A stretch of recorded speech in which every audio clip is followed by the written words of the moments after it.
efficiency as a law, cosmic minimalism, and the energy ledger. If observation is information flow, then there's a price list taped to the back of reality. The universe is thrifty. It spends only when it must, and it compresses whenever it can get away with it. Start with entropy and the way we actually describe systems. We don't track every molecule in a room. We use temperature and pressure. That's coarse graining, keeping the variables that matter for outcomes, discarding the microscopic clutter. And here's the kicker. The macroscopic laws we trust, like thermodynamics, emerge because so many microstates map to the same macrostate. Efficient descriptions win because the world doesn't need the rest for predictions at our scale. Now bring in Landauer's principle, the bookkeeper's favorite line. Erasing one bit of information costs at least kT ln2 of energy dissipated as heat. It's not a metaphor, it's a measured bound. A memory reset in a computer dumps heat. A demon trying to cheat the second law pays his tab at the eraser. Translate that. Information isn't free. Losing track on purpose, resetting, compressing, overwriting, has an energy toll. Any rendering scheme that creates, stores, or clears bits is pinned to physics. What about the universe itself? There's an eerie hint in the holographic principle. Black hole thermodynamics tells us the entropy, the number of possible internal configurations, scales with the area of the horizon, not the volume inside. 1/4 of the area in Planck units gives you the bit count. That's so strange it sounds like a parable. The boundary knows more than the bulk. In lab-grade theory, add SCFT makes that literal. A gravitational world in the volume is exactly encoded by a quantum theory on the boundary. Our universe isn't de Sitter, so we can't copy-paste, but the pattern is loud. Count bits on surfaces, not in volumes. If bits scale as area, full resolution everywhere becomes absurdly expensive. You don't store every voxel's microstate in explicit detail. You keep boundary data and let bulk behavior be an emergent, efficient consequence. That's compression. Not sloppy, not lossy in the predictive sense, but minimal. The state you need is only as detailed as the questions you can physically ask. Here's an analogy with teeth. In software, lazy loading fetches assets when a player walks into a region. In physics, sparsity and symmetries cut the cost. Fields are smooth over scales, interactions have ranges, correlations fall off with distance, gauge redundancies hide wasted description. You never paid for every pixel. You paid for modes that carried energy and information across your horizon. Everything else stayed on the shelf as potential, not instantiated bookkeeping. Bring back Landauer and ask about the ledger at cosmic scale. Every time information is irreversibly recorded, when decoherent spreads and alternatives can't re-interfere, you've effectively allocated bits to classical history. You can't unspend that without a matching energy cost. Erasing is heat, storing is entropy. The universe chooses to let most details wash out, keeping only robust, redundant records, multiple photons bouncing off a chair, many molecules carrying the same trace. Redundancy sounds wasteful, but it's how facts become objective. Many witnesses, same story. Now stack this with the horizon. If the maximum number of bits inside your patch scales with its boundary area, then there's a hard ceiling on how much distinct detail can be physically present and retrievable within your worldline. You're living in an instance with a storage budget written on its edge. Try to imagine full fidelity everywhere, all at once, and you run straight into the bound. There's another efficiency play hiding in entropy and coarse graining, effective theories. You don't simulate quarks to model airflow over a wing. You use Navier-Stokes within a domain of validity. The cosmos does the same. Long wavelength modes govern structure growth. Short wavelength noise averages out. Inflation stretched quantum jitters to cosmological scales, but even then, only specific combinations survived to the microwave sky. The rest got smoothed, packed into parameters, compressed into a handful of numbers. Spectral index, amplitude, baryon density. Minimal inputs, maximal reach. Here's a micro story. A team running a galaxy formation simulation fights memory limits. They can't resolve every star, so they build subgrid models, rules that stand in for unresolved physics. Feedback from supernovae isn't simulated per blast. It's injected as heat and momentum according to calibrated laws. Critics grumble. Then the results match observations better than brute force versions did. The lesson lands. The right compression preserves what matters. But there's a cost to every shortcut, and physics forces honesty. Landauer says you pay to forget. Holography says you store on the edge. Thermodynamics says high-entropy states are typical, so order must be local, engineered by gradients and flows. If a rendering metaphor helps, use it like this. The universe instantiates only the correlations that can be accessed and preserved within horizons, encodes them redundantly for stability, and lets the rest remain implicit in symmetries and constraints. Not hidden by a programmer, but unnecessary to the questions any observer can physically pose. Hold that ledger in mind. Efficiency isn't an aesthetic, it's a survival trait baked into the laws.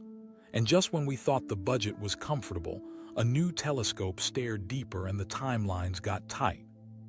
The early light that shouldn't exist, JWST's galaxy surprise. Then JWST opened its eye and the early universe looked crowded. Within months, preprints lit up with candidates at redshifts 10, 12, even beyond. Translation: we were seeing galaxies as they were a few 100 million years after the Big Bang, and some of them looked mature. Too bright, too massive, too structured for their age. Timelines we'd sketched with comfortable margins suddenly felt tight. Here's why that matters. Our standard model of cosmology, lambdictum, lays out a growth plan. Tiny fluctuations seeded during inflation grow under gravity.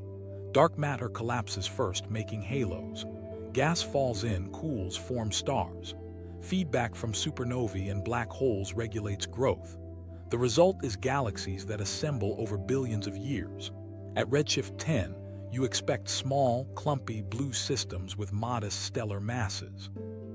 JWST's early photometry hinted at objects with stellar masses of 1 billion suns or more and star formation rates that implied rapid assembly. If true, that compresses the schedule. Before you yell broken model, take a breath. First look photometry is slippery. You're fitting spectral energy distributions with only a handful of filters. Bomber breaks can masquerade as high redshift. Dust can redden a lower redshift galaxy into looking distant. Emission lines can boost brightness in ways templates miss. Teams race to secure spectroscopic redshifts, clean fingerprints from features like Lyman alpha breaks to confirm distances. Some candidates slid down in redshift with better data, others held fast. The picture got messier, not simpler. Meanwhile, simulators started sweating. If even a fraction of those early massive candidates were real, star formation had to be more efficient in dense, pristine environments than we'd baked in. Metal-free gas cools differently. Fragmentation can be wild. Massive stars form quickly, die quickly, and pour energy back into the gas. Black holes might seed earlier or accrete faster. Feedback recipes tuned on later epochs might not port cleanly to the first few 100 million years. Subgrid models, our compression tricks, needed new terms. There was also an instrument twist. JWST's NIRCam sees with exquisite sensitivity and resolution, but the early universe is small on the sky and faint per surface area. Surface brightness dimming is brutal. Something stretched by redshift loses brightness as 1 plus Z4. Yet some early candidates looked surprisingly large in angular size for their redshift, or packed more light per area than expected. That raised eyebrows. Were we biasing our samples by picking the brightest outliers? Were we lensed by foreground structures more often than we realized? Gravitational lensing can magnify and stretch distant galaxies, making the exceptional seem common if you don't account for it carefully.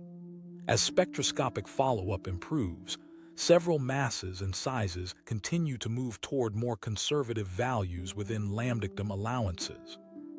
Here's a micro-story. A small team working nights in a windowless room pushes through stacked exposures from a deep field. The pi bets a good bottle of wine that their brightest object will drop to Z tilde 5 once they get spectra. The postdoc smiles, shrugs, and says, "I hope you like cheap Merlot." Weeks later, the spectrum comes in. The break is clean. The absorption sits where early hydrogen should sit. The object stays at high redshift, though its inferred mass ticks down after better modeling. The lab cheers, then groans. Their toy universe just got more complicated. What does this have to do with rendering and efficiency? Think in budgets. The universe doesn't get to violate causality or energy bookkeeping to fill in detail we find surprising. If early galaxies are more common or more evolved than our priors assumed, there are only a few levers to pull that respect the ledger. You can push star formation efficiency up in dense halos.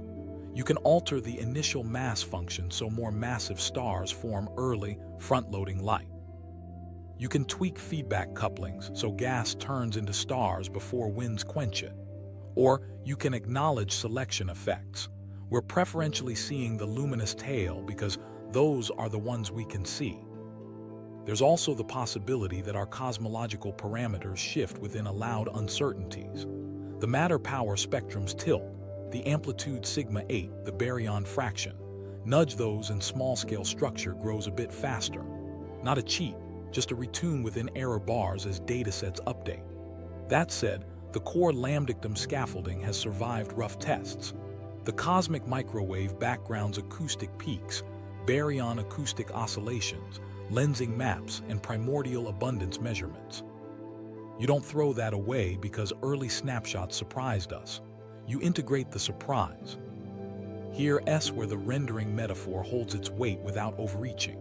JWST doesn't force the universe to invent galaxies to satisfy a camera. It exposes where our compression, our assumptions, was too aggressive. We'd summarized complex early gas physics into a few parameters. The data said not enough. So we spend more bits, more detailed models of cooling, starbursts in metal-poor gas, early black hole growth, radiative feedback in clumpy media. The map didn't glitch, our subgrid did. One more tension to park for later. A few early candidates showed odd sizes and surface brightness profiles that didn't line up cleanly with simple exponential disks or spheroids at that age. Some of that will wash out with better deblending and lens models. Some of it might point to early mergers shaping structure fast, and some of it might be a reminder that what we call galaxy at Z12 isn't the same creature as at Z1. Names compress. Nature resists, and follow-up will sort genuine outliers from selection biases. The stakes remain sharp. If the early timeline is tighter, then our efficiency story isn't optional, it's required. The universe had to build complexity quickly using minimal inputs and hard constraints. That's not sloppy rendering. That's a system leaning on symmetries, fast channels, and redundancy to stabilize facts early. We'll carry that forward as we step into places where the universe looks empty, voids and cold spots, and ask whether absence is a flaw or the cleanest kind of compression. Voids, cold spots, and missing texture packs. Elsewhere, the sky looks like someone forgot to paint. You swing the camera to the Boötes void, a region hundreds of millions of light years across with almost nothing in it, and your first thought is, under-rendered. A missing texture pack. But get this straight, emptiness doesn't mean error. It can be exactly what you expect when initial conditions ripple forward. Start with the cosmic web. From tiny quantum jitters stretched by inflation, gravity amplified slight overdensities into filaments and nodes, and it evacuated the spaces in between. Matter flows out of shallow valleys toward growing peaks, and the carved-out regions puff into voids. The biggest voids, like Boötes, are rare but statistically allowed in lambdictum. You run enough realizations of the initial power spectrum, and a few huge hollows pop up. They look like gaps in a painting because our eyes love uniform coverage. Nature prefers contrast. Here's a micro story. A survey team plots galaxy redshifts in a wedge of sky and watches the dots thin out, then nearly vanish. Someone jokes the instrument died mid-scan. The instrument's fine. The universe just left that volume empty. A few lonely galaxies haunt the interior, Most cling to the walls the way lights at night trace a city's highways while farmland sleeps dark between them. Under-rendered? No. Rendered as absence. Then there's the cold spot in the cosmic microwave background, a patch a few degrees wide that's noticeably cooler than average. The CMB is our oldest light, coming from when the universe cooled enough for electrons and protons to bond and photons to travel freely, about 380,000 years after the Big Bang. Across the sky, tiny temperature variations map density ripples. The cold spot is odd because it's big and deep. Some argue it's just a statistical fluke, a tail-end lump in a Gaussian field. Others point to the integrated Sachs-Wolf effect. As photons cross large evolving structures, they can gain or lose energy. A giant supervoid along our line of sight could leave a cooler imprint. Surveys did find an extended underdensity in that direction, but whether it's enough to cause the whole dip is still debated. Current analyses leave room for a modest anomaly without overturning Gaussian initial conditions. Notice what's happening to our metaphor. A missing texture implies a bug, a place the engine forgot to fill. But the physics explanation says emptiness can be a feature. Voids aren't just holes, they're laboratories. Galaxies inside them evolve with fewer interactions, less harassment, quieter inflows. The rules of the game are the same. The starting conditions are different. Compression would favor emptiness where correlations don't need to be stored because there's nothing to correlate. A blank region costs fewer bits. Stakes matter here. If you're hunting for breaks in the code, anomalies are tempting. You want the smoking gun, the glitch that says simulated. But you can fool yourself if you don't weigh probabilities right. In a universe this large, the far tails of distributions will show up somewhere. Rare isn't impossible. When you see a supervoid or a cold patch, the first question is who forgot to render. It's how often should this occur if the model is true? If the answer is occasionally, you take a breath and keep going. There's an irony worth sitting with. Voids carry less information than crowded nodes. If the holographic whisper is right, that boundaries count. The empty interior doesn't demand storage. What needs encoding are the walls, the filaments, the patterns at the edges. That's boundary-driven economy. You don't waste bits detailing uniform nothing. You spend where gradients live, where signals can propagate and be measured. In that sense, the cosmic web looks like a smart compression, sharp where it matters, smooth where it doesn't. At the same time, the cold spot forces discipline. If it's beyond what inflationary statistics allow, then something about the initial save file needs revision. Maybe inflation wasn't perfectly simple. Maybe there were features in the potential or relics from pre-inflation physics. Or, yes, maybe a giant late-time structure stacked along our line of sight is doing more work than we thought. Distinguish anomaly from expectation without hyping either. That's how you keep trust with a sky that doesn't owe you clarity. Here's another micro-story. A graduate student builds mock skies, injecting fake voids into simulated large-scale structure and ray-tracing CMB photons across them. She tweaks profiles, depth, sizes, and watches the temperature imprint shift by microkelvins. The numbers drift toward but don't quite reach the observed cold spot. She sends the plot to her advisor. Close, not enough. The reply comes back. Good. That means we're measuring. And this loops us back to boundaries. Voids, cold patches, filaments, they all speak in the language of light. Photons ferry the evidence.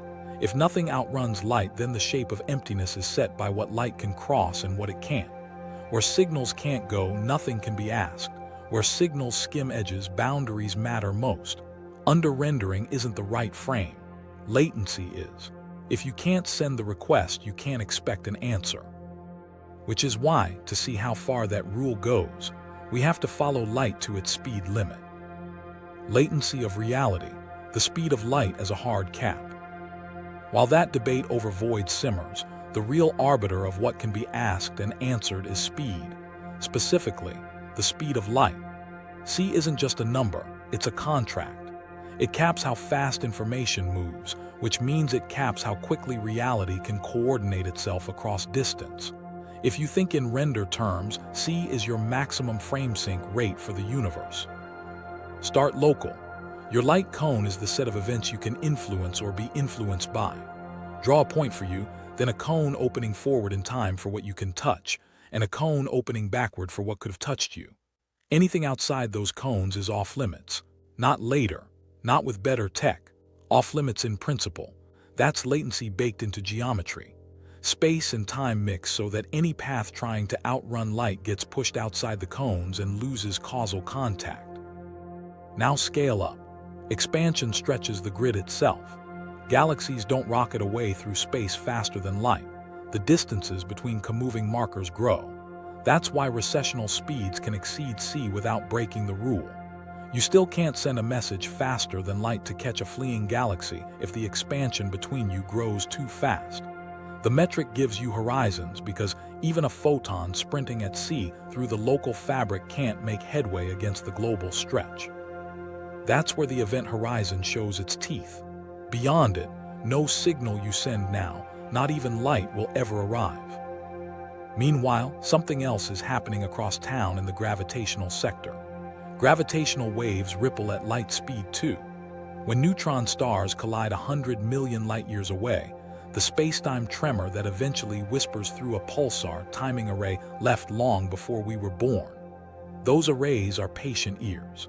They watch for tiny shifts in the ticking of millisecond pulsars, searching for nanohertz waves that take years to cycle. It's a human lesson in latency. You set the experiment, then wait for the universe to answer on its schedule. Here's a micro story. A team calibrates a radio telescope at 3 a.m., sipping lukewarm coffee, chasing picosecond jitters in pulsar pulses. They know a wave, if it exists, will show itself as a correlated drift across the sky's clocks. Months pass.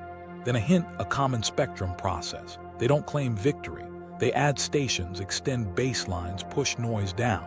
The signal strengthens. If it holds, it's proof that even gravity talks at sea, within the same horizon logic that hems in light. Latency isn't just delay, it's structure. Think of the cosmos as a network with finite bandwidth and bounded round-trip times. You can't coordinate a galaxy cluster instantly. Filaments form because gravity's pull adds up over time, not because distant masses negotiate outcomes in real time. Causal patches evolve semi-independently, and only where light and gravitational influence have had time to shuttle information do you get synchronized stories. Where the ping time is longer than the age of the system, the conversation never finished. That's not a glitch, it's the design constraint. This decision would haunt our expectations because it means global now is a myth. There's no universal present that renders in one sweep. Each observer's slice of spacetime is stitched from signals that actually arrived. Your now includes a star as it was years ago, a quasar as it was billions of years ago, and your own hands as they are. Reality is a mosaic assembled at light speed, with expansion stretching the tiles.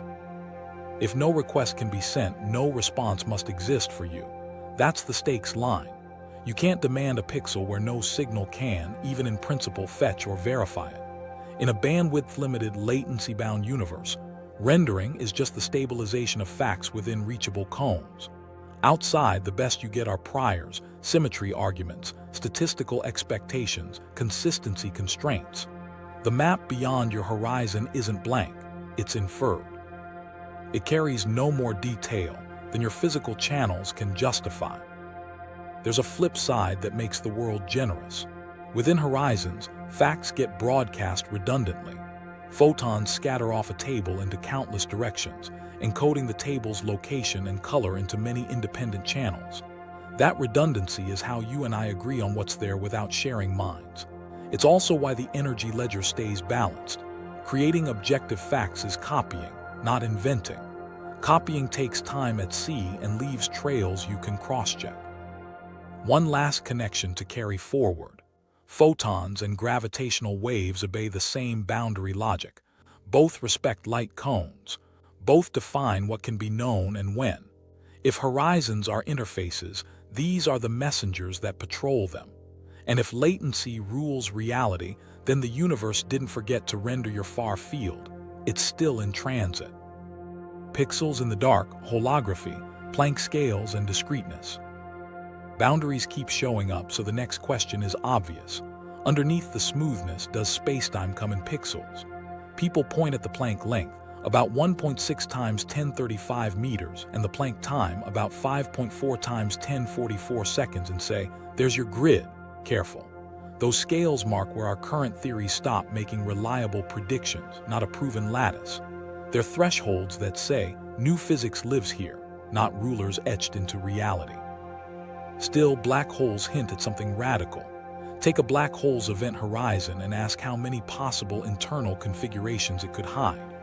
The entropy, the count of microstates, goes like the area of the horizon, not the volume inside. 1/4 of the area measured in Planck units. That area law isn't a vibe. It's a precise relation pulled from thermodynamics and semi-classical gravity. It says boundaries carry the bookkeeping. However you encode the interior, the maximum information scales with the surface. Holography turns that hint into a principle.